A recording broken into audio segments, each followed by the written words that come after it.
sejak tahun 2020. Jadi memang kedua pemateri ini memang orang-orang yang sudah banyak melanglang buana dalam dunia permuseuman beserta segala permasalahan yang ada dalam permuseuman.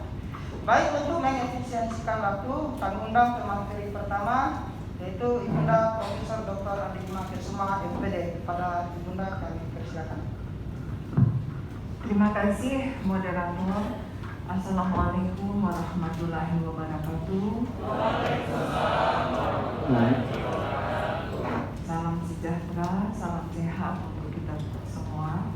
Ibu Ana yang saya sayang, karena kita seperjuangan ya. Kalau berbicara museum saya agak sedih, ya, karena museum itu dari zaman dahulu kala non-profit. Itu yang menyebabkan kita sedih. Jadi diperlukan kekuatan yang luar biasa dari seorang yang memimpin museum ataupun orang-orang yang bergerak di bidang museum. Karena bekerja di museum itu bekerja dengan hati. Nah itu. Nah itu prolog sebelum saya memasuki materi akan ditayang oleh operator kita. Mengapa saya mengambil judul berwisata dan mengenal identitas dalam satu bingkai? Nah, di dalam ICOM Museum, International Council of Museum, itu tahun 2021 ya, itu sudah mengalami perubahan yang sangat signifikan. Kenapa? Karena museum itu adalah khasanah budaya yang akan menghasilkan profit dari unsur cultural, tangible dan intangible-nya. Ya. Nah, kalau kita melihat koleksi museum itu selalu tangible, tetapi di balik itu intangible-nya itu merupakan karakter, merupakan pencitraan jati diri sebuah bangsa. Nah, nilai-nilai inilah yang ingin kita kuatkan sebagai duta museum. Kalau museum kita konklusikan sebagai sesuatu yang kita harus kunjungi, mungkin di kekinian itu tidak relevan lagi, karena teknologi semakin menghantarkan kita untuk masuk pada dunia virtual museum. Ya, di Eropa, di Amerika, di Asia, terutama di Jepang, orang sudah masuk pada virtual museum dengan kondisi pandemi COVID-19 sekarang ya. Nah, berwisata artinya kita datang, berkunjung, melihat, mengamati, dan museum itu adalah sebuah lembaga dunia yang memiliki fungsi tiga: edukasi, penelitian, dan berwisata. Jadi ada tiga. Nah, inilah kelebihan museum. Jadi di samping kita harus harus konsentrasi, tetapi ada nilai-nilai juga yang membawa kita menikmati relaksasi di dalam museum. Nah, ini tergantung dari konsep yang diusung oleh museum tersebut. Karena di dalam sebuah museum itu ada kuratornya, ya, ada beberapa bidang di situ, dan ini harus berkolaborasi dengan baik sehingga menciptakan sebuah situasi museum yang menyenangkan. Nah, itu unsur rekreasinya masuk di situ. Nah, museum selalu diidentifikasi dengan kepariwisataan. Padahal sebenarnya nilai kandungan yang paling banyak di museum itu adalah edukasi, adalah juga penelitian, karena para ilmuwan yang baik dari tingkat SMP, SMA, perguruan tinggi, S1, S2, S3 itu menjadi tamu-tamu saya ketika ingin melakukan riset atau melakukan penulisan tentang misalnya etnografi Sulawesi Selatan, kemaritiman Sulawesi Selatan, politik di Sulawesi Selatan, hukum di Sulawesi Selatan, semua kajian-kajian ilmu yang ada di Sulawesi Selatan. Nah, inilah yang kita dalam bingkai, ya, dalam satu bingkai.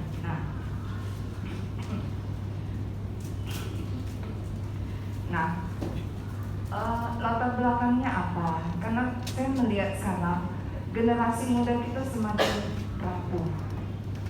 Ya. Nah, ini yang harus kamu pahami. Kenapa dia rapuh?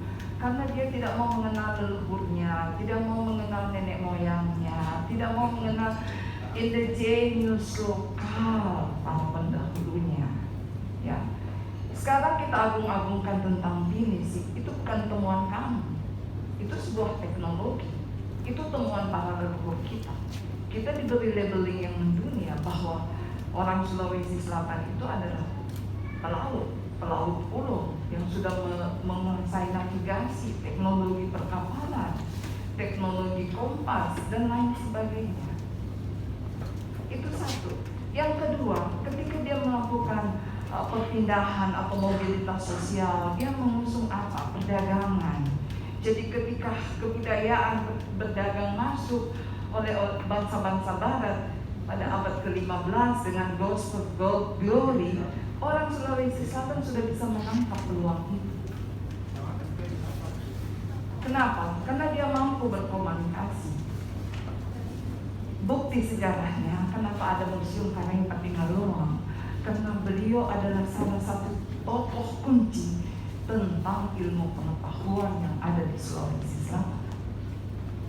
Ya, dia sudah punya teropong yang hanya dimiliki oleh siapa?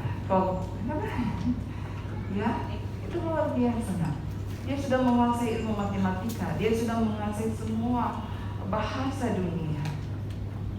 Kenapa? Karena kita memiliki rasa untuk mengetahui, rasa keingintahuan tentang apa saja. Dan yang penting orang-orang para pendahulu kita itu memiliki rasa untuk terbuka dengan bangsa-bangsa yang masuk, kemudian menyerap ilmu pengetahuannya dan juga berbagi ilmu pengetahuan. Nah, saya 10 tahun mengabdi di museum. Sebenarnya pada waktu itu Pak Wali Kota bilang, Prof, jangan kayak berhenti. Dan saya belum profesor ya, Bu, kita jangan berhenti, saya suka. Kenapa? Apa yang saya lakukan ketika saya menjadi kepala museum Kota Makassar, saya menjadi duta budaya hampir di seluruh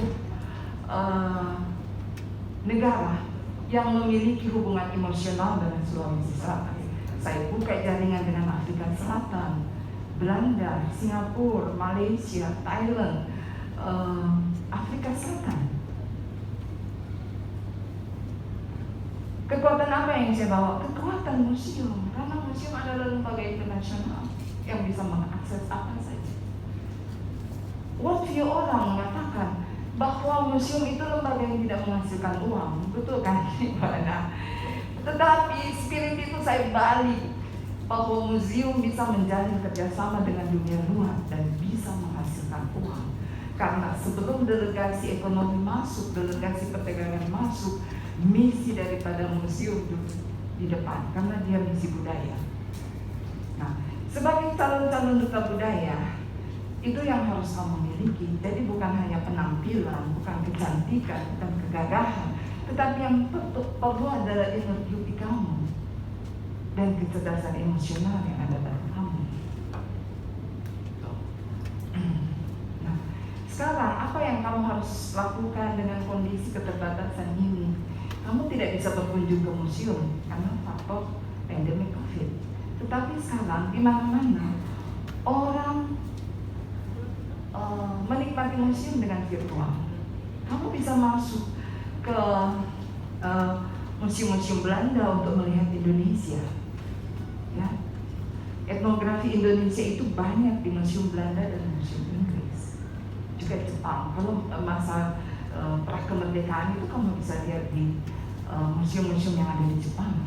Tentang budaya Bugis kamu bisa lihat di Museum Negara Malaysia, di Malay Heritage Center. Itu jelas sekali kamu akan lihat, ya. Nah, kamu bisa baca apa yang saya tayangkan. Saya merangkum saja supaya cepat, yang penting kamu mengerti. Mengapa digitalisasi museum dibutuhkan? ketika kamu menjadi duta museum, sebenarnya ini sesuatu yang memudahkan kamu, karena anak-anakku sekalian di sini bisa menjadi orang yang membuat sebuah konsep tentang museum. Ya. Misalnya tentang pembuatan perahu. Misalnya kamu pergi membuktikan bahwa orang Makassar itu melaut ulung, ya kamu pergi lihat koleksi, kamu videokan, kamu beri stand telling story, ya. Kemudian kamu buat hubungan-hubungannya sampai kemana saja dia pergi. Saya sekarang lagi diajak kerjasama dengan Australia untuk kembali jejak marigi.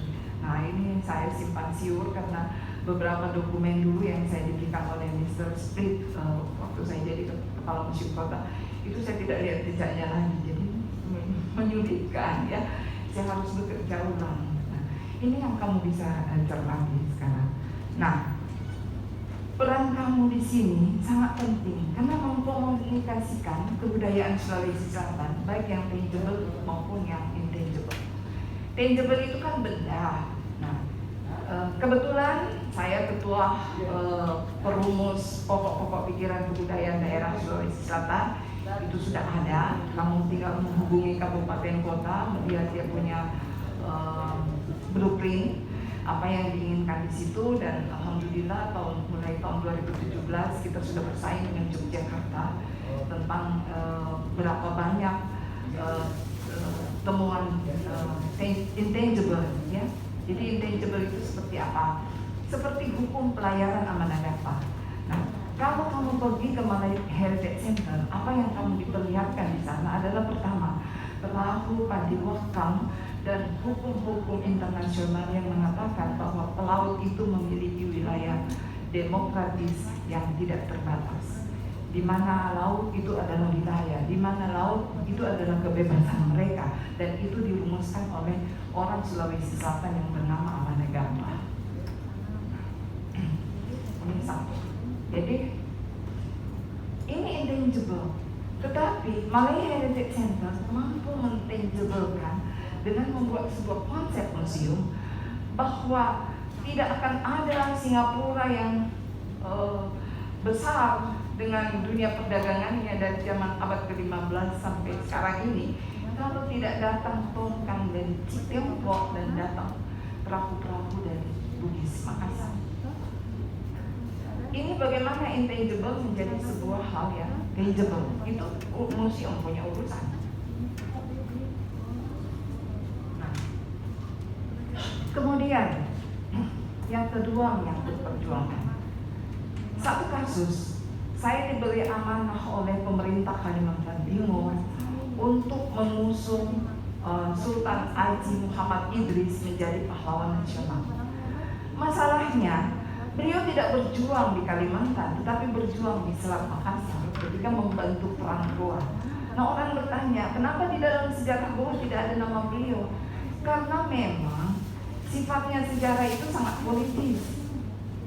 Hanya tokoh yang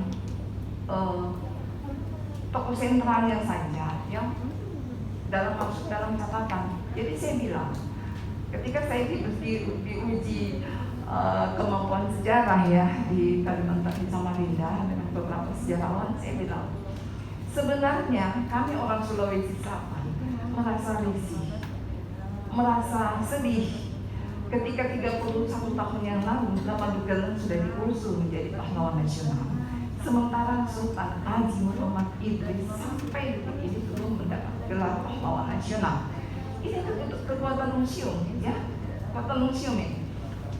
Jadi saya bilang, kenapa saya mengatakan seperti demikian? Karena beliau adalah jabatannya panglima perang pada masa itu. Masa di dalam sebuah peperangan, walaupun tidak dimuat dalam catatan sejarah, dia tidak ada di medan perang. Logikanya pasti beliau ada di medan perang. Dan alhamdulillah perjuangan yang begitu berat kemarin Pak Mahfud MD sudah mengumumkan bahwa Sultan Haji Muhammad Idris menjadi pahlawan nasional. itu luar biasa. Karena bagaimana kita membangun sebuah ketidakadaan menjadi ada, yang abstrak menjadi sesuatu yang real. Jadi saya cuma menjelaskan karena yang ada dalam sejarah itu perjuangan Lamadu Keleng. Sementara Lamadu Keleng adalah mertua dari Sultan Haji Muhammad Idris. Nah, nilai kemanusiaan yang saya coba tarik benang merahnya ke atas, bahwa beliau adalah orang nasionalis yang belum ada Indonesia, belum ada NKRI pada waktu itu, tetapi beliau sudah berjuang meninggalkan tanah airnya, meninggalkan keluarganya, meninggalkan tahtanya untuk sebuah perjuangan kemanusiaan.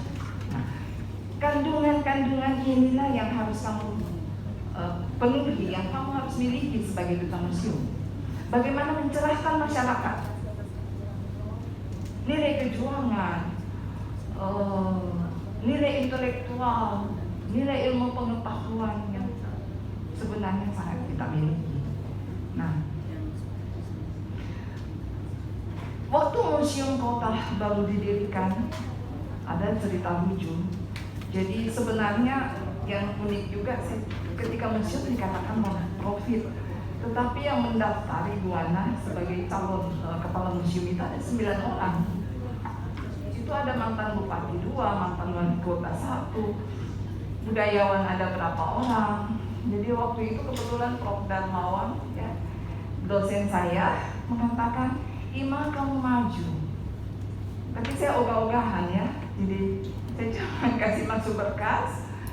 Tiba-tiba saya dipanggil. Nah, ternyata saya yang keluar. Kata Pak Wali Kota begini, "Bu, di benak saya itu calon kepala museum yang melamar ini rambutnya panjang, dicacing-cacing, terus saya sambung, banyak kulit cahaya tuh Pak Wali Kota." Seperti itu gambarannya, ya. Nah, karena inilah yang mempressure saya untuk lebih berbuat lebih banyak. Kita menjalin kerjasama yang luar biasa. Kita mengawalinya dengan kerjasama dengan Afrika Selatan, mengangkat Syekh Yusuf menjadi tokoh hak asasi manusia. Beliau itu mengalahkan Soekarno, mengalahkan Nehru. Kan luar biasa kita. Ini intangible, ya, ini intangible. Tetapi di sini belum ada museum Syekh Yusuf, baru rumah sakit Syekh Yusuf, baru lapangan Syekh Yusuf. Nah ini, jadi di Cape Canaveral di Afrika Selatan kita sudah punya museum di sana ya, di samping makam Syekh Yusuf. Dan itu semua urusan dari orang-orang museum. Jadi jangan pandang enteng museum walaupun tidak ada uangnya, tapi kepalanya besar. Cita-citanya jauh ke depan, melampaui kekuatannya. Jadi saya bilang dulu, "Pak Wali, saya ada pameran di beberapa tempat." Dia bilang, "Tidak ada dana bagi kita." Apa dia bilang? Terus pas saya tanya dengan, dia bilang, "Kesini Kendi." Saya bilang, "Ada." Ternyata dana bencana alam kita dikasih. Tuh. Tapi empowering yang kita miliki itu harus. Nah, bagaimana non-profit ini kita jadikan profit? Saya jual museum kota ke BUMN. Saya datangi, "Bang, kamu buat kegiatan di museum." Saya datangkan dulu Soekarno Putra untuk mainkan objek piano kami yang tertua. Datanglah donor. Seperti itu nak caranya. Saya kerjasama dengan beberapa perguruan tinggi. Anak-anak tinggal di museum, ya cerita-cerita mistis di museum. Saya tidak tahu apakah dia bermain-main atau tidak. Dia bilang, "Bu, masa saya tidur terangkat gak keluar?" Seperti itu. Itulah dinamikanya, nak ya. Jadi museum itu bagaimana menumbuhkan rasa bahwa kamu mencintai museum, karena disitulah kecintaan kamu terhadap tanah airmu, kecintaan kamu terhadap tokoh-tokoh yang sudah berjasa terhadap tanah air ini. Terus kenapa ini museum panas? Karena kita tidak punya anggaran di pemerintah misalnya. Maka saya mencari tokoh yang saya temukan Pak Tompok. Datanglah putranya namanya Endo. Bu, apa saya bisa bantu? Saya bilang saya mau buat Pak Ompok Memorial Museum. Wah, dia senang sekali. Saya diberikanlah semua koleksi Pak Ompok. Jadi artinya ada penyelamatan dari orang tokoh yang luar biasa. Terus saya bilang, Pak Endo, saya kan tidak punya uang. Dia bilang, saya sulapkan ke ini museum Pak. Saya karpetkan ke semua ini museum Pak. Saya pasangkan ke semua AC. Jadi tadinya kita yang kepanasan, wah sudah enak ya. Nah, itulah yang bagaimana menghidupkan museum. Jadi museum itu selalu dilihat sebagai tempat menyimpan benda-benda rongsokan yang berdebu. Kalau kita pegang berdebu, tetapi sudah kita memiliki AC kan sudah tidak berdebu lagi seperti itu. Dan memang di dalam perawatan benda di museum itu memiliki ada perawatan tersendiri yang diketahui oleh orang-orang museum. Nah, bagaimana identitas nasional? Kalau kamu pergi ke museum gajah, museum nasional, perasaan kamu seperti gajah. Karena luar biasa kita punya sana koleksi. Mulai dari zaman batu megalitik ya, sampai zaman sekarang. Luar biasa kita punya koleksi. Dan itu sudah abad ke 1800 ya, 1800-an sudah ada museum. Nah, jadi intinya adalah bagaimana mengembangkan kebudayaan sebagai identitas nasional. Dan itu adalah tugas kamu sebagai generasi muda. Dan saya juga mau katakan bahwa kekayaan kita yang ada saat ini, kekayaan yang kami wariskan kepada kamu adalah tinggal kekayaan budaya. Karena kekayaan ekonomi tidak kamu miliki lagi. Ya. Habis kita punya tambang, semuanya sudah bukan milik kita lagi ya. Tetapi kebudayaan budaya yang kata orang non-profit bisa kamu profitkan. Bagaimana peran museum dalam industri wisata budaya? Ini luar biasa. Nah, kalau pengalaman kami mengunjungi banyak museum di luar negeri, tekanannya beda. Kalau di sini, para pengelola museum selalu dituntut untuk banyak pengunjung. Kalau di luar negeri, orang pergi menikmati lukisan-lukisan pelukis dunia ya. Misalnya kita mau lihat senyumnya Mona Lisa, itu tidak diatur. Hanya 1 orang sampai 5 orang yang ada di gedung yang begitu luas. Kita menikmati musiknya Beethoven. Kadang Mona Lisa-nya berkedip. Karena suasana itu mengantarkan kita untuk menyatu dengan abad Renaissance.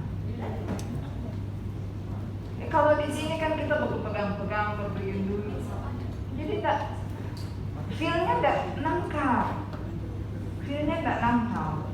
ya, gitu. Jadi saya juga ingat ini kok tidak ada pengunjungnya, tapi memang di Tokyo ada 80 museum di kota Tokyo itu, dan ada museum pohon. Museum pohon itu orang-orang tua suka datang, mereka hanya pergi di bawah pohon menghirup udara segar, mengambil oksigennya. Kalau kita sini pohon sudah tua ditebang, kalau mereka di sana dipelihara. Nah, kemudian melakukan kerjasama dengan instansi dan budaya ini sudah jelas sekali. Jadi misalnya, saya sudah menjelaskan tadi bagaimana hubungan kerjasama internasional itu selalu diawali dengan kebudayaan. Dan yang paling cocok untuk misi ini adalah museum. Kenapa? Karena dia punya benda untuk pameran, dia punya ahli-ahli kurator di sana yang akan membantu untuk mengangkat tangible cultural ini, ya, dalam bentuk intangible cultural. Kemudian institusi pendidikan. Jadi pengalaman saya dulu, kita melakukan founding dengan semua semua perguruan tinggi, semua sekolah SD, SMP, SMA kita gilir untuk city tour Kota Makassar. Nah, titik sentralnya ada di Museum Kota. Nah, bagaimana supaya ini menarik? Jadi kami kerjasama dengan Kentucky Fried Chicken, dengan Pizza Hut ya, untuk memberi donasi konsumsi, karena kita sama sekali tidak. Nah, akhirnya berpromosi, kemudian beberapa bank juga tertarik. Saya bilang silahkan, nanti kami cantumkan logo di tempat-tempat kami. Itu yang kita bisa lakukan. Akhirnya kita bisa melakukan kerjasama dengan institusi pendidikan. Dengan Unhas kemarin kami membahas tentang perjanjian Bumayyah. Jadi ada satu guru besar Unhas namanya SM Nur, ya, penulis novel sejarah, itu tiap hari menjadi tamu saya di museum. Akhirnya beliau melahirkan sebuah, ya beliau S3, beliau doktor. Saya bisa bilang, Prof, kita itu kan doktor museum. Nah, ya, saya bersyukur sekali ada dokumen di museum. Itu seperti itulah ya, untuk edukasinya. Kemudian bagaimana menggali dan menumbuh kembangkan kearifan lokal anak-anak. Kita buat festival, kita buat event-event, kita melakukan festival tari gandrung bulu, melibatkan semua anak. Jadi itu yang kita bisa lakukan. Jadi di museum itu sifatnya atraktif juga ya. Kemudian kerjasama dengan lembaga pemerintah untuk kegiatan seminar ini. Jadi kita punya ruangan, ada ruangan wali kota dulu. Nah, itu saya tersewakan, tetapi tersewakan tidak dalam bentuk saya terima uang, tetapi dalam bentuk perbaikan apa yang rusak. Itu karena kita non profit, dilarang untuk menerima dana. Tapi kalau kerjasama seperti itu boleh. Gambaran beberapa tugas duta museum saya coba rumuskan sebagai berikut. Jadi tugas kamu nanti membantu kepala-kepala museum, terutama museum provinsi Sulawesi Selatan yang tipikalnya adalah museum etnografi ya. Jadi etnografi itu kamu harus mengetahui sejarah, kebudayaan, arkeologisnya Sulawesi Selatan. Nah, baik dari segi marketing dan manajemennya. Nah, itu tadi saya katakan bahwa duta-duta museum ini hanya jangan dipilih 1-2 tapi semuanya lah dikukuhkan menjadi duta museum. Kenapa? Karena museum butuh tenaga, dan tenaga adalah anak-anak. Tentunya kalian semua yang memiliki kemampuan IT yang luar biasa, dan manfaatkan kemampuan IT-mu itu untuk mensosialisasikan museum. Tetapi harus ada kontennya. Kontennya itu apa? Kegiatan. Misalnya lomba mak dendek, mengenal gacok-gacok dendek. Tahu kan ada yang dendek bulan juga. Kayaknya permainan rakyat itu bisa kolaborasi masuk ke museum. Dan masing-masing duta-duta museum di sini bisa membuat konten, bisa membuat kegiatan, ya, yang tidak ada biayanya. Tetapi dia menjadi forum sosialisasi masyarakat dengan museum, terutama anak-anak milenial. Nah, yang pertama untuk mengkomunikasikan warisan budaya kepada masyarakat luas melalui advertising, iklan. Nah, kita kan non-profit, jadi itu tadi kemampuan untuk membuat konten-konten ya di museum. Jadi jangan langsung semuanya berkonten. Misalnya kita mulai dari Ila Galigo. Siapa itu Ila Galigo? Ya, entah itu. Nah, kemudian kamu masuk ke Maritim, kemudian kamu masuk peninggalan megalitik, ya bisa neolitik, bisa. Kemudian masuk ke tenun, perkawinan adat, ada semua di Museum Ila Galigo. Itu yang harus, jadi jangan jadi banyak sekali, mungkin lebih 100 bisa kamu buat di situ konten ya. Dan itu bisa kamu jual. Orang sekarang haus dengan cultural melalui konten ya. Nah, sekarang menyampaikan pesan atau informasi secara luas mengenai museum kepada masyarakat, pada pengunjung. Nah ini tadi, jadi kalau kita sudah buat konten ya, berarti bukan kita lagi yang melayani kunjungan museum ya.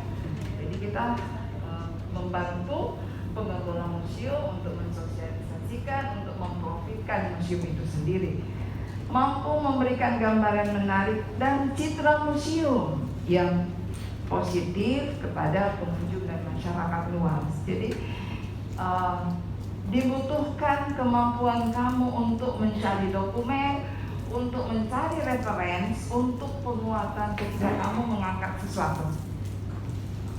Misalnya kamu mengangkat tentang illegaligo, tentu kamu butuh buku ya, menjadi referensi. Nah itu kamu akan menjadi model di situ, menjadi storytellingnya di situ ya.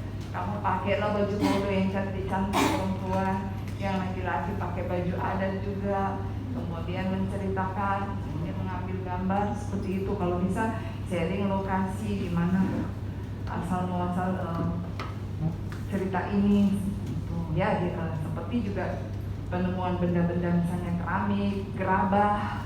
Nah itu kayak kamu harus share lokasi juga. Jadi ada kemampuan IT di sini. Nah,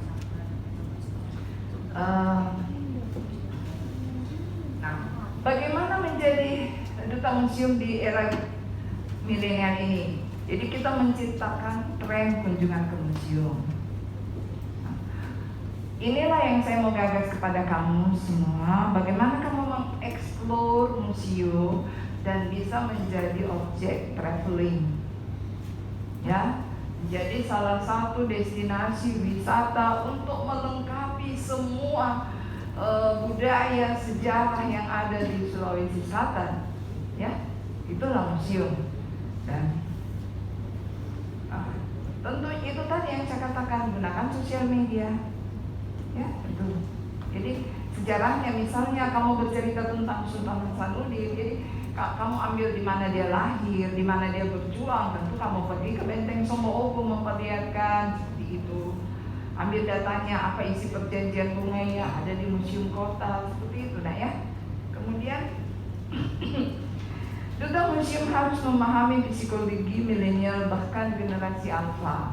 Jadi generasi alfa itu generasi gadget, nak mau pergi museum, dia tinggal mau lihat di gadgetnya saja. Nah, saya tidak cerita kosong, saya berdasarkan fakta dari Kompas yang saya ambil Januari 2021. Bagaimana generasi milenial itu menggunakan gadget sebagai alat untuk bersosialisasi gitu. Nah, sekarang ini bagaimana kita menciptakan sebuah model museum digital? Jawabannya ada di sini. Ini data tahun 2021, nah ya. Sudah hampir 90% generasi alfa itu menggunakan gadget. 99,1%. Gitu. Jadi sekarang saya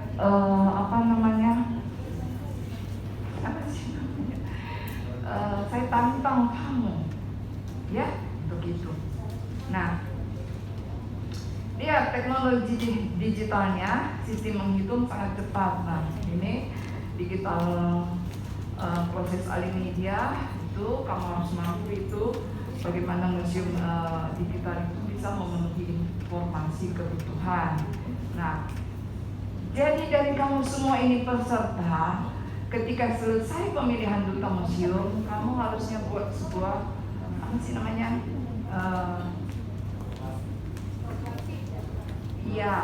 Buat yang menyatukan kamu, ada lembaga lah, komunitas. Nah, buatlah virtual tour, kamu perlombakan. Buat virtual reality, kamu perlombakan, ya. Jadi kamu juga bisa sedikit agak ekstrim ketika kamu pergi ke museum kota mencari hantu-hantunya, pergi ke museum Lagadigo mencari hantunya. Itu juga sesuatu yang menarik, karena untuk memulai sesuatu memang kita harus sedikit gila, ya. Saya tidak ajak bergila, tetapi harus gila. Saya bilang sama kepala museum, Dan yang ibu Erni ada di belakang duduk. Bu, kalau jadi kepala museum itu sedikit harus senewen. Ya itu.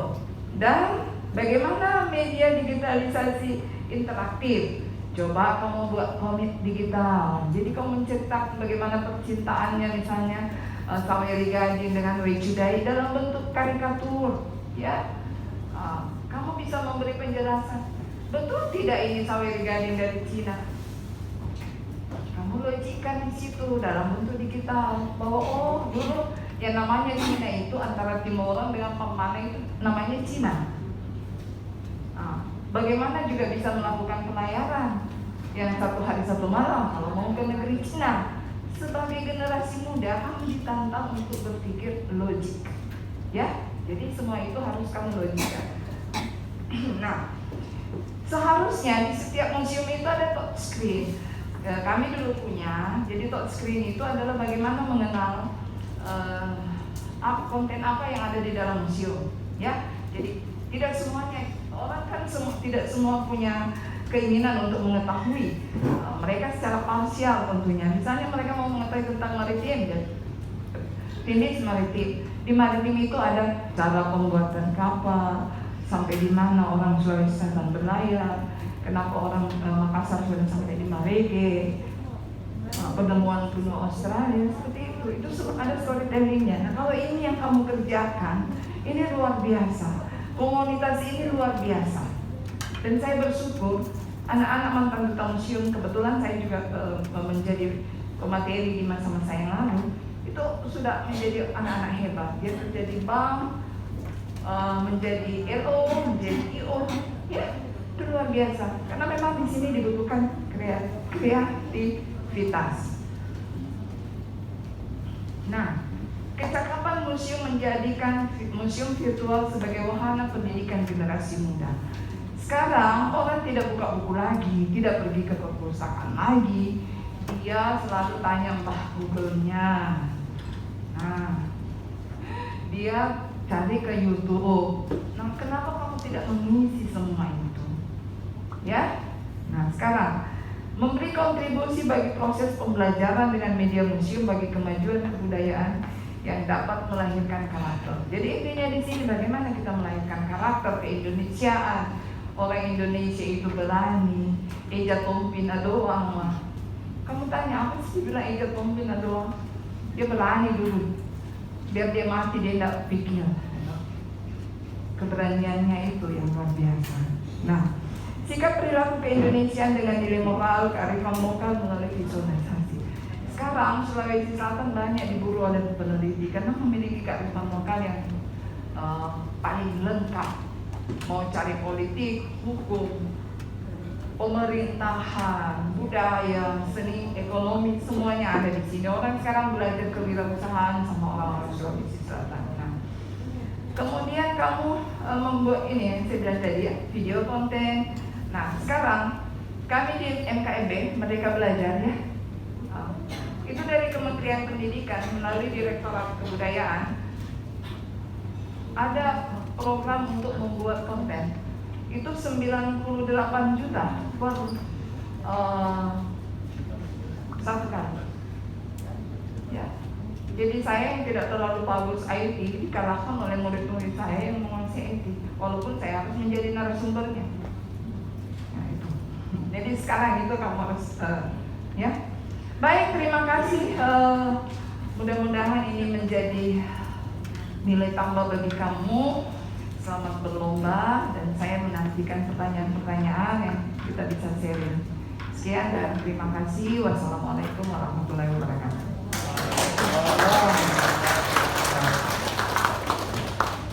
Baik, terima kasih Prof. Jadi ada beberapa poin yang disampaikan oleh Prof tadi berkaitan dengan kondisi museum dan apa yang dilakukan.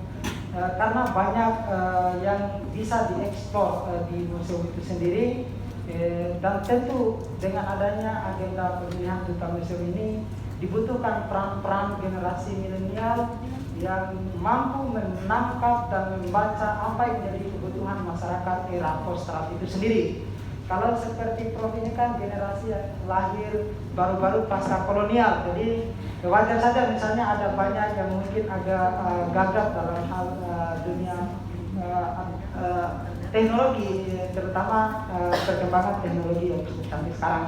Karena itu bagaimana mencoba melepas aras antara generasi yang pasca baru-baru di era-era pasca kolonial dengan generasi milenial, sehingga kehadiran museum menjadi seksi di tengah kebosanan masyarakat untuk mengunjungi museum itu sendiri.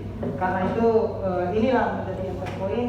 Selain daripada itu 3 titik penting yang akan yang dielaborasi oleh Prof, bahwa museum itu sendiri menjadi arena penelitian sekaligus sebagai tempat untuk wisata agar museum menjadi lebih hidup. Karena itu generasi sekarang yang menjadi harapan kita bersama harus menjadi generasi yang tentu berkarakter lokal tetapi dia berpikir global. Kira-kira seperti itu. Jangan terbalik, karakter yang berkarakter global tapi berpikirnya itu lokal. Baik, selanjutnya kami undang dengan hormat pemateri kedua. Langsung dulu, bagaimana? Langsung aja dulu ya, karena sampai jam 10 itu maksimal. Karena berhubung Prof ada agenda ke tempat yang lain, sebelum saya serahkan ke pemateri kedua, saya buka sesi pertanyaan dulu. Nah, sudah kelihatan semangatnya generasi muda. Baik, supaya imbang, saya kasih kesempatan di bagian sisi ujung 1, kemudian di tengah 1, dan di bagian ujung kanan saya 1. Susah juga memilih. Nah, ini yang deretan kedua, nomor 41. Silakan nanti sebutkan nama dan ajukan pertanyaan. 2 saja. Kalau begitu 1 putra dan 1 putri. 1 yang putri nomor 06. Silakan yang pertama, nomor 41. Baik, terima kasih atas kesempatan yang telah diberikan. Perkenalkan, saya Andi Reza Zulkarnain, nomor 0141 dari Universitas Hasanuddin. Sebelumnya, saya ingin berterima kasih kepada Ibu atas dedikasinya terhadap perkembangan museum. Dan saya mempunyai 2 pertanyaan. Yang pertama, melihat pengalaman dan pemaparan yang Ibu tadi berikan dari seluruh sudut pandang dunia, menurut Ibu bagaimana perbedaan antara peran generasi muda di dunia, baik itu di Jepang, di Amerika maupun daerah-daerah yang setelah Ibu kunjungi, dibandingkan dengan di Indonesia? Kemudian yang kedua, seperti pembahasan dalam International Council of Museums yang mengatakan bahwa museum akan menghasilkan profit baik tangible maupun intangible. Nah, seperti yang kita ketahui bahwa di dunia pariwisata itu ada MICE, Meeting Incentive Convention, dan Exhibition yang tentunya membantu pemerintah untuk menghasilkan ekonomi. Dan juga pada Undang-Undang Nomor 11 Tahun 2010 yang menyatakan bahwa salah satu syarat untuk berdirinya museum adalah mempunyai pendanaan yang tetap. Apakah hal ini sudah sesuai dengan undang-undang dan merupakan tujuan dari MICE? Terima kasih, Bu. Baik, terima kasih dari Dian Reza Zulkarnain dari Unhas. Selanjutnya dari peserta putri 06, silakan sebutkan nama dan ajukan pertanyaan. Baik, terima kasih atas kesempatannya. Assalamualaikum warahmatullahi wabarakatuh. Perkenalkan, nama saya Diva Aulia Sikia. Saya merupakan mahasiswi dari Politeknik Setiawan Makassar. Baik, pertanyaan saya itu ada 2. Yang pertama, sebagai seorang perempuan, saya ingin bertanya kepada Ibu. Saya minta tips dan trik Ibu untuk membagi waktu. Karena kita sebagai perempuan tentunya kita juga selain berkegiatan, tentunya kita juga punya keluarga di rumah. Bagaimana cara Ibu membagi waktu antara kegiatan Ibu dan kegiatan di rumah? Terus pertanyaan kedua itu mencakup tentang museum. Bagaimana peran kita atau bagaimana cara kita sebagai orang yang berpengalaman di museum untuk menarik hati generasi milenial agar bisa nyaman ke museum begitu, Bu? Karena menurut saya sebagai generasi milenial itu sekarang kurang rasa ingin tahu kita ke museum. Menurut bagaimana tips Ibu untuk memberi kita rasa nyaman bisa datang ke museum? Terima kasih. Assalamualaikum warahmatullahi wabarakatuh. Baik, jadi langsung saja ini ada dua pertanyaan. Yang pertama dari Reza Zulkarnain ya, Andi Reza Zulkarnain. Yang pertama pertanyaannya berkaitan dengan peran generasi muda. Itu bagaimana kira-kira peran daripada pemuda bila kita bandingkan antara pemuda yang ada di berbagai dunia, contoh seperti di Eropa dan Amerika, dengan pemuda yang ada di Indonesia. Yang kedua, apakah keberadaan museum itu sudah sesuai dengan syarat? Karena syarat daripada museum itu memang harus ada kendaraan yang tetap. Itu dari dia. Terus yang kedua dari Diva Aulia Setia dari Politeknik Setiawan Makassar. Ini berkaitan dengan peran fungsi gata perempuan. Karena selama ini perempuan itu dianggap hanya bekerja di dapur, di kasur, dan di sumur. Karena itu apa kira-kira trik-trik kepada Prof yang sudah berpengalaman dan telah buana untuk bisa membagi waktu berkaitan dengan peran gata itu sendiri. Pertanyaan kedua, cara untuk meningkatkan daya tarik terutama generasi milenial untuk datang ke museum, apa yang hal-hal yang bisa dilakukan hal seperti itu. Selanjutnya saya persilakan kepada Prof. Baik, terima kasih moderator yang sudah memandu kita dengan baik. Saya juga berterima kasih atas apresiasi dari teman-teman, dari anak-anakku semua yang sudah hadir di sini. Ya, dari dua penanya, Ananda Reza Zulkarnain dan Ananda Diva Aulia Setia, itu sudah mewakili kita semua karena pertanyaannya beruntun. Ya, baik, saya coba memulai dari Andi Reza Zulkarnain. Jadi tentunya perbedaan generasi muda Indonesia dengan luar negeri itu sangat berbeda, ya. Karena mereka usia 18 tahun itu sudah memiliki freedom. Mereka sudah tidak dikontrol lagi oleh kedua orang tuanya, ya. Kalau kita di Indonesia yang sangat ketimuran, dan itu kita syukuri, sampai sekarang anak saya sudah punya anak, masih saya kontrol, ya. Tapi saya tuh melihat dari segi positifnya. Kenapa? Karena kita harus menghargai, mencintai warisan budaya yang kita miliki, yang patrilineal, ya, patrilineal.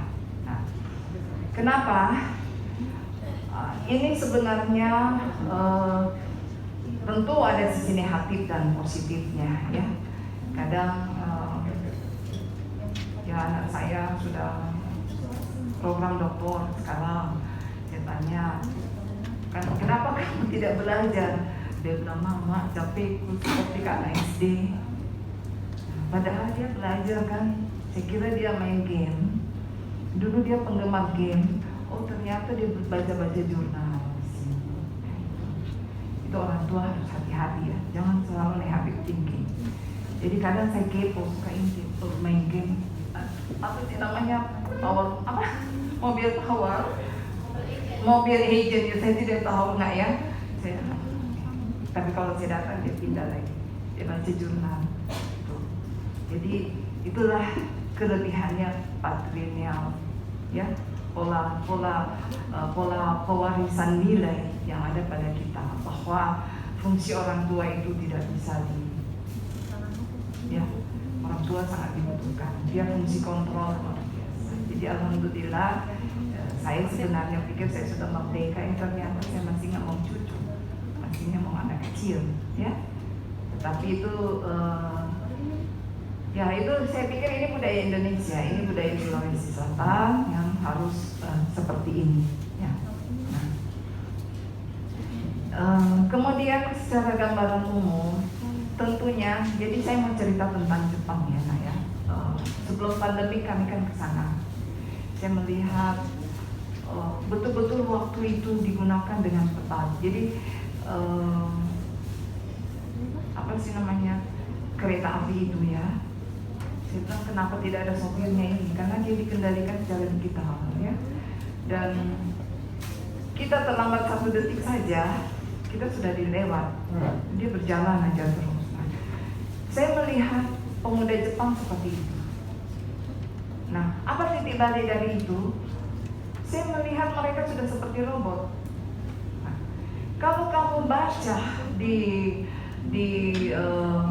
media, laki-laki Jepang, perempuan Jepang tidak mau menikah dan tidak mau memiliki anak lagi, karena di mindsetnya adalah kerja. Kemudian hasil kerjanya dia nikmati apa? Saya lihat, jadi kalau dia pulang kantor dia langsung singgah di pub, dia minum. Jadi kalau kita agak kemalaman sedikit, hampir semua yang anak muda di situ sempoyongan, mabuk. Karena dia orang merdeka kan, tidak ada itu lagi. Nah, dan kalau saya kalau pergi seperti itu, walaupun tugas negara, saya suka nyeleneh, suka mengamati. Saya lihat lagi, kenapa kantor-kantor ini pada membutuhkan tenaga kerja?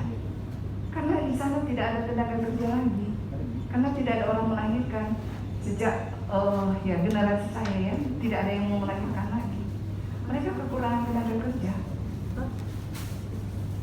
Karena Jepang tidak menciptakan robot, tetapi dia juga menciptakan mindset robotik. Mereka tidak mau menikah. Kenapa? Karena dia bawa-bawa, dia punya pasangan. Ada toys yang di koper, dia bawa kemana saja. Jadi kalau dia ingin berhubungan, dia buka, dia punya koper. Di situ sudah ada pasangannya. Nah, ini pikiran yang lebih baik untuk pikiran orang Bugis. Nah, ya, kalau saya memang orang-orang yang sangat konvensional, ya. Dan saya setuju dengan moderator tadi bahwa kita harus think global, act lokal, itu, ya. Apalagi di depan namamu ada Andi yang susah, itu pertanyaan jawabannya susah, ya. Jadi bukan embel-embel itu, bukan kebanggaan, bukan kesombongan, tapi itu beban moral yang sangat berat bagi kamu, ya. Nah, nanti kita bisa sharing di sini, waktu sangat kamu bisa datang ke tempat saya juga mengajar di Unhas di S2 budaya, ya. Kemudian kita bisa lihat juga bagaimana ICOM yang sekarang dipraktekkan di Indonesia itu masih ICOM yang tahun berapa, Bu? Tahun Bahula, kata ibu-ibu. Ya, saya juga tadi buka, wah, ICOM 2021 sudah digital, ya. Sudah bagaimana yang tangible dan intangible itu di abstrak, dinaikkan ke atas itu. Nah, sebenarnya untuk memprofitkan itu jauh lebih gampang, karena dia kalau kamu buat sebuah konten yang nonton sudah 1.000 orang, 10.000 orang, sudah profit itu, kamu sudah dapat 3 juta per bulan. Ya, kamu harus seperti ini sekarang. Jangan tergantung orang tua. Dalam hal ekonomi kamu tidak boleh tergantung orang tua. Gunakan generasi alpha ini harus masuk ke digital, ya. Hidup seperti itu. Jadi saya punya sahabat Pak Suryadi Bangara, itu sudah menjadi kontentor. Dia sudah menghasilkan 3 juta per bulan karena followersnya sudah lebih dari 1.000, ya. Nah, itu. Kalau kamu buat community dan bisa membuat sesuatu, mungkin cepat sekali melonjak kamu punya followers, ya. Apalagi kita konten ilmiah, bukan konten seperti Atta Halilintar yang hedonis. Kamu bisa lawan itu. Sebenarnya saya mau mengajak kamu untuk melawan konten-konten yang seperti itu merusak kita punya generasi muda sebenarnya. Ya, hamil 1 bulan dikasih mobil apa? Yang mahal itu. Itu saya syukurlah kamu tidak nonton, karena saya suka nonton.